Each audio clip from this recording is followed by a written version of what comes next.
I don't want to be pregnant. I could live without morning sickness, indigestion, heartburn, crazy dreams, weird cravings, weight gain, back pain, concerns about my blood pressure, blood glucose, and all of the risks associated with a geriatric pregnancy.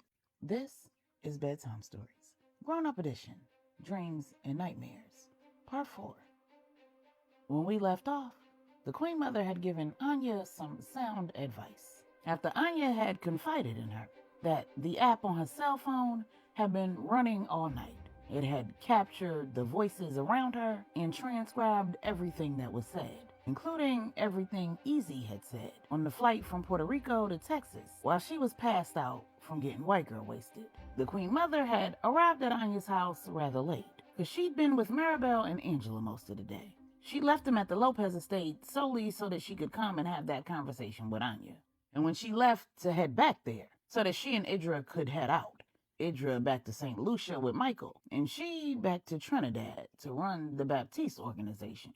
She passed Angela coming back to the family complex. The Queen Mother hoped that meant Angela was getting ready to have that well-overdue conversation with Q. Throughout the day, she'd been conversing with both Angela and Maribel about their issues with her sons, and she'd taken Idra's advice. He told her to be a neutral party, which was why she'd called Angela in the first place. She hadn't even considered that Angela would have complaints of her own, and therefore would be very little help in helping Maribel address her issues. It seemed that both of her sons were having the same issue, and that issue was manifesting in different ways. When the Queen Mother had left Angela and Maribel at the Lopez estate, the two women were imbibing, and with her inhibitions sufficiently suppressed, Maribel said to Angela what she couldn't say in front of the Queen Mother. She said, "Cousin, I hate being married." And Angela almost spit her cocktail all over herself. She said, "Come again, say what?" Maribel said, "I love Donovan, don't misunderstand, but I hate being married. I don't know who that man is anymore, and I barely recognize myself." Angela said, "You gonna have to elaborate." Maribel said, "I love the children. I love the man that Donovan has become. The way he shows up for his children, his work in the ministry, how seriously he's taking his mental health, how well he's managing to co-parent with Portia. But I do not understand why marriage has turned him into a completely different man. He is always in my business, making decisions for me, asking what I'm doing, where I'm going, when I'm coming back. And before we got married, it wasn't like that." Angela said, "Well, in all fairness, y'all didn't have much of a relationship before you got married. Y'all just took the plunge. So neither of you had any way to know what being in a committed relationship was going to be like." Maribel said, "That's just it. I asked him if he was that way in his previous relationships, and he told me no. He said, 'That was different. Those women were my wife. You my wife.' Then he started talking about being responsible for me, needing to know where I was so he could protect me. I've been doing just fine protecting myself." Angela laughed, and Maribel said, "I'm serious. Do you know that I logged on to the website to pay the car note for my new Benz, and it said the balance was zero.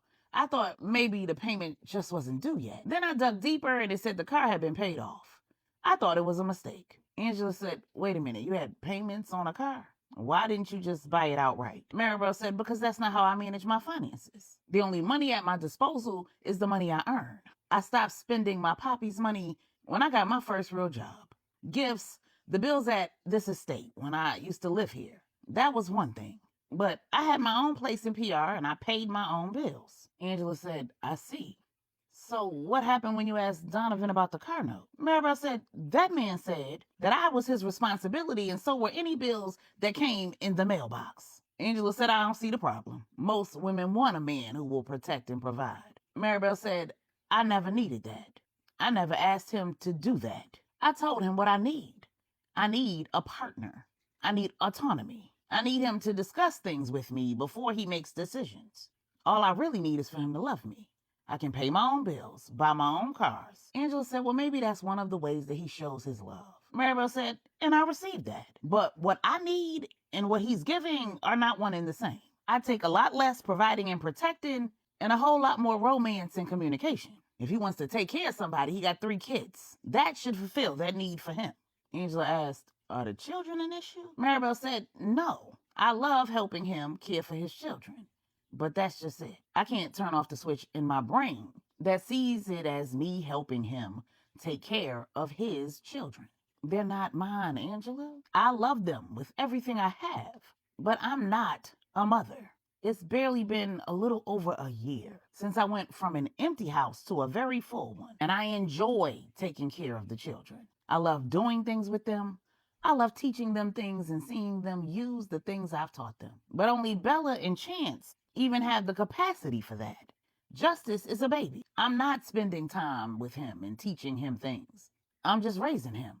And he has a living mother who is an active part of his life, albeit supervised, scheduled, and in a controlled environment. But he knows her as his mother, as he should. And after decades of delivering babies, I've learned that I don't like babies. I can live without the middle of the night feedings, cleaning up blowout diapers, the incessant crying because he can't talk. And Angela guffawed. When she finally stopped laughing, she asked, "So I take it you don't want any biological children?" Before she could even finish the word children, Maribel was saying, "Hell no." And that's another point of contention. First, it was the fact that I didn't change my last name. Now, it's the fact that I won't let him knock me up. I would not change our family dynamic for anything in the world. Please don't misunderstand me. I knew what I was signing up for when I married a man with 2 children and one on the way. Yes, I didn't find out about the one on the way until after we were married, but I stayed. But I don't want any biological children.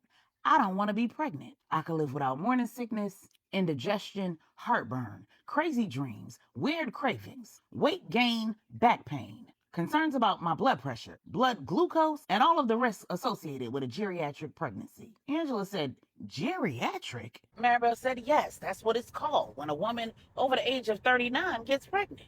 Angela asked, "Why is this the first time that I'm hearing of it?" Maribel said, "Because I choose not to use that term when communicating with my patients. I know that it has a negative connotation for some, and I don't always feel like going into the explanation of why they shouldn't be offended. So I just stick to saying advanced maternal age and leave the term out altogether. And most women don't even bat an eye." Angela said, "The medical community is a trip." I guess you're right, though, because I probably would have been rubbed the wrong way a little bit had you called my last pregnancy geriatric. But thanks for telling me, because I can tell Q that we can't have any more babies because of the risks associated with a geriatric pregnancy. I think that might just do the trick." Maribel said, "What the heck? You mean to tell me that after 2 sets of twins, back to back, 7 children in total, that man has the audacity to want more children? And he wants you to have them?" When Angela nodded and sipped her cocktail, Maribel said, "The hell, I wish..." Listen, you tell that sapsucker that you are more than willing to have more children if he is the one who has them, and see how he likes that." And Angela fell out laughing. Maribel said, "These men kill me. They could be right there with you every step of the way, fully informed about the toll that pregnancy takes on a woman, and still selfishly expect for you to do it over and over again. I guarantee you, if I gave Donovan 1 baby, he'd want 7 more." Angela said, "Exactly, and Q isn't even considering that every time I got pregnant by him, I got double for my trouble. Carry twins, the symptoms are magnified." Maribel said, "And the risk of multiples dramatically increases the older the woman is." Angela said, "You done put me onto a new word. Don't stop using it now." And in unison, both women said, "Geriatric pregnancy," and dissolved into laughter. Then Angela said, "In all seriousness, cousin, it sounds to me like Donovan had some uncommunicated and unexpected expectation of what marriage would be like. He couldn't communicate them because he didn't even realize he had them. And now that the honeymoon phase is over, you're feeling like you're being suffocated, and he feels like he's just trying to love you. I'm sure if you ask him, marriage isn't what he expected either." Maribel said, "I have asked the man what he expects, and he can't seem to tell me." Angela said, "That's not surprising, considering that he'd expected to be a lifelong bachelor. Donovan never planned to get married, at least not until he met you. He'd mentioned it when he found out that Veronica was pregnant, but they never really seriously discussed it. How about this? Before you smother that man in his sleep, you two sit down with Dr. Peter and Beth Rogers. They're the marriage counselors over at the Salvation Center of Dallas. I'm surprised Donovan didn't mention it. He works with them. And I used to work with them when I was heading up the women's group. Q and I also use them for our premarital counseling. Speaking of which, I think I might have to schedule a session of my own." Maribel said, "I'm not opposed to counseling, but I don't think I can go in there and tell them people that I hate marriage in front of Donovan. Angela laughed and said, well, the great thing is you won't have to. Their method of marriage and family counseling isn't necessarily orthodox. They had this great system where Beth meets with the wife and Peter meets with the husband. You both discuss your issues. And when they both feel like they have a good understanding of what you have going on, they switch. You do it all again. And then they exchange notes. Together, they come up with a theme of what your issues are. Then they connect with each of you individually to verify that they have it right and to talk about the things that maybe you're not necessarily ready to discuss. Then they bring the two of you back together and start negotiations with the things that should be easier to resolve and work their way up to the things that might be harder. They figure that working through the smaller issues will give you some easy wins, make you feel empowered, kind of like what you do with blood pressure control. You don't have people just cut everything out all at once. You start with increasing hydration, decreasing sodium intake. Maribel said, right. I think I might holler at them. Now, are there some things going on with you and Q that you couldn't say in front of the Queen Mother? Angela said, there's lots going on between me and Q, but the real issue is communication. We're not communicating about the issues. He's not handling things the way I would like for him to, and I don't know how to get through to him because he won't listen. Angela looked down at her phone, looked back up and said, and now I talked the man up. Do you know he just texted me talking about I need you to come home because we need to talk? The nerve. I've been trying to talk to him for weeks. Maribel said, go get your man, cousin. At least I don't got to worry about Donovan texting me before we even started drinking. I texted that man and told him that I was drinking, wasn't about to drive, and I would see him in the morning. So I'm about to sit here and make sure that I have way too much to drink so that I can't drive and therefore will not be lying. Angela laughed and then she said, no worries, because it looks like your man came to get you. When Maribel turned around, Donovan was walking in the damn door. He said, so what's up, sunshine? Now we spending the night out? Maribel said, I just need some time alone, Donovan. Damn. Donovan said, what did I do or not do? What you need, sunshine. Whatever it is, I promise, I'll give it to you. Maribel said, I need you to leave me alone. Because if you don't, your world is going to be full of gray storm clouds instead of sunshine. Donovan said, just tell me. Angela stood up and said, she just did, Donovan. I don't understand why you and your brother both think that you are the solution to every problem. That y'all could fix everything, control everything. We need y'all to handle everything. You do realize that we were running our lives before we met y'all, right? Leave a woman alone with her own thoughts. Dang. You made her a mother overnight. She loves it, but it's taxing, and she deserves a night of relaxation without kids, a man, or having to wear a brave face. Can you understand that? And then Maribel dissolved into tears. Donovan went to rush over to her, and Angela started pushing him towards the door while saying, I get it. You've learned that marriage means being everything for the woman that you love. But you married a woman who loves the way you loved her before you two said those vows. You don't have to hold on so tight, Donovan. She's not going to fly away. Let her breathe a little. Think about it. There aren't many nights when she can drink to excess and not worry about a baby waking up in the middle of the night, or being called to the hospital to deliver one, or to prevent a woman from losing one. Donovan nodded, and from the doorway he said, I love you, sunshine. I'll be at the house if you need me. Maribel said, I love you too, and I'll be home in time for church in the morning. Donovan asked, you need anything before I leave? And to Angela's surprise, Maribel said, alcohol makes me horny. I'm gonna need an orgasm and then I'm gonna need you to go. And Donovan pushed past Angela saying 10-4, boss. Closed the door to the sitting room in Angela's face and turned the light off. Then Angela heard Maribel giggle and she just shook her head and walked to her waiting vehicle. She'd come over to the estate in a chauffeured car, so she didn't have to worry about drinking and driving. Meanwhile, in Puerto Rico, Easy, his father, the General Ezra, the Lopez General, Big Nate, Big Wood, Bosch, and Javier, Manny's right hand, were having a mini debrief.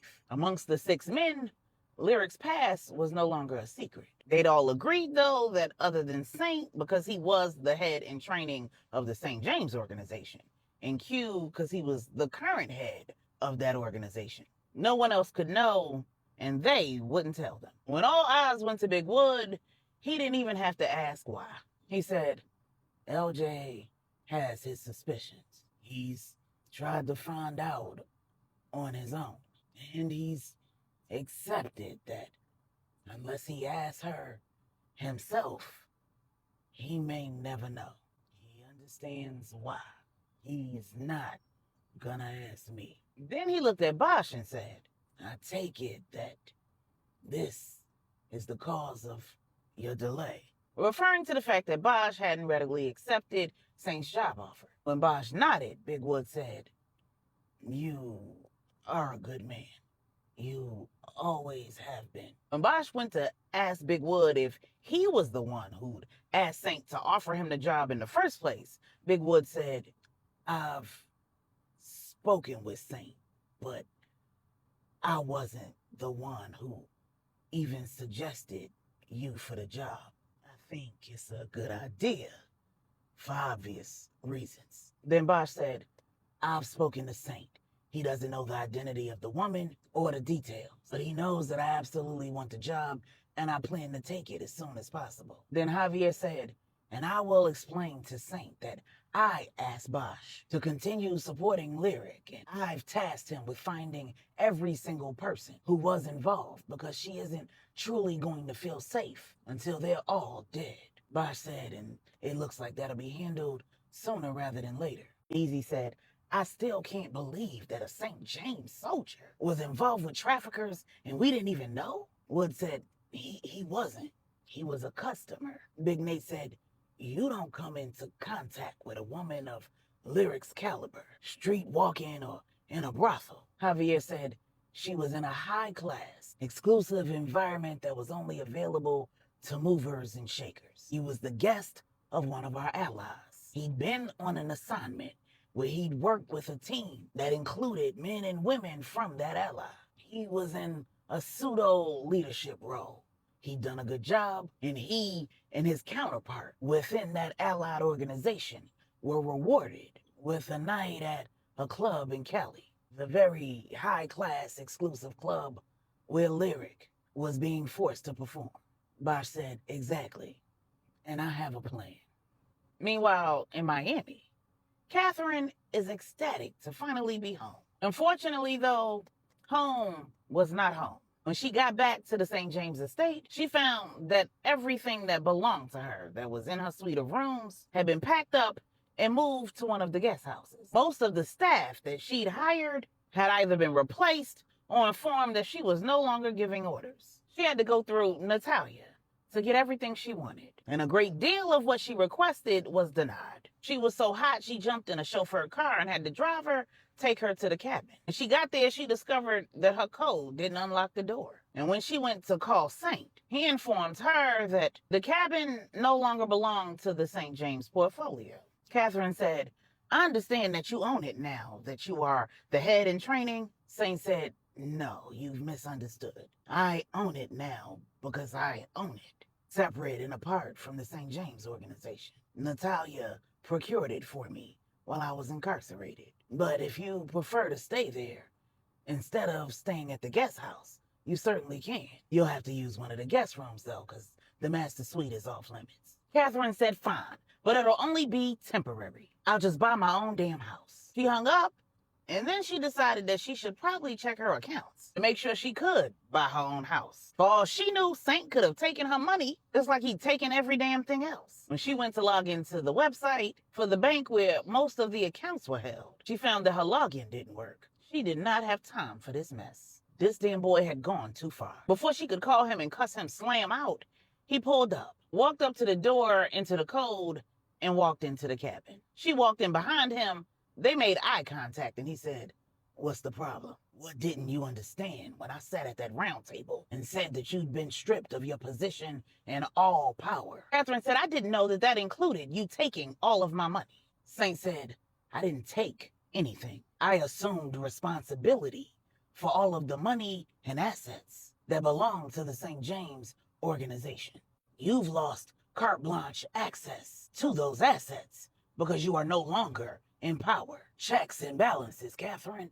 Checks and balances. Catherine asked, so what? I have nothing? Saint said, you have whatever was already in your personal accounts and whatever you inherited from your deceased husband. Then Catherine logged into her personal accounts and breathed a sigh of relief. She was still up, She'd even received a hefty payment for the business that she'd arranged between the Five Families and Suki Tanaka. Then she remembered that the only property she owned outright was a house in Trinidad, a condo in New York, and several vehicles. She no longer had access to planes, staff, personal shoppers, spa services, tailors, or any of the other amenities that she'd been accustomed to for most of her life. And if she left Miami, she'd be all alone.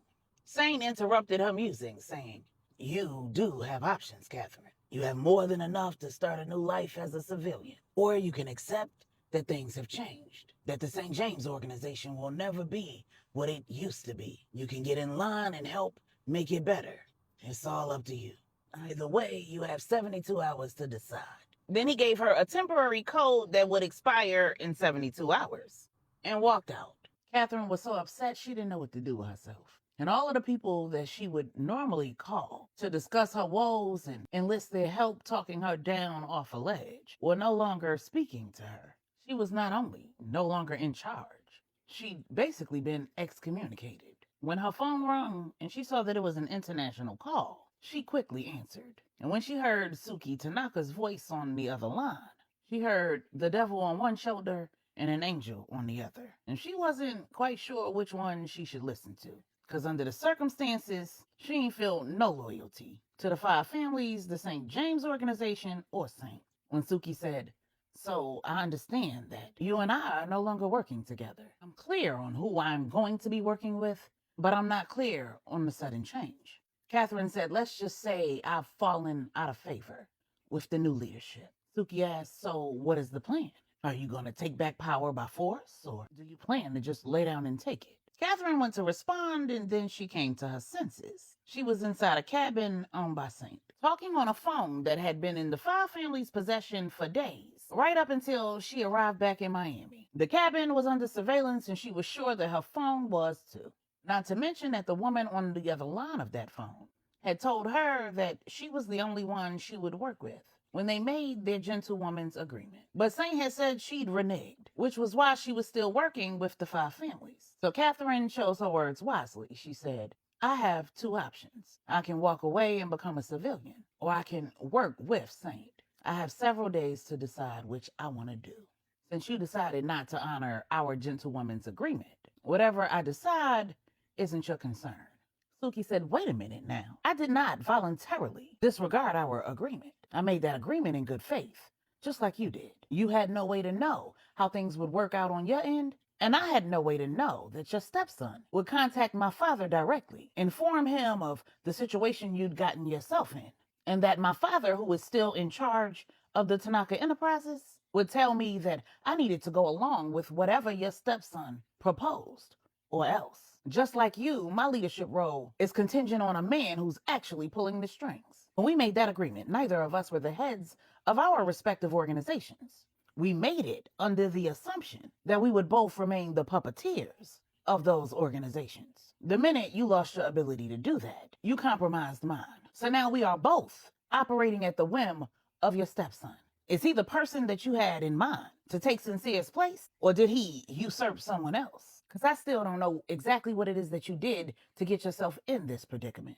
Catherine said, "I'm not at liberty to discuss that. You're asking for details that are confidential. And while I'm no longer in position, I still honor my commitments. I appreciate you letting me know, though, that you didn't willingly dishonor yours. I have some thinking to do, and when I've made my decision, I'll give you a ring.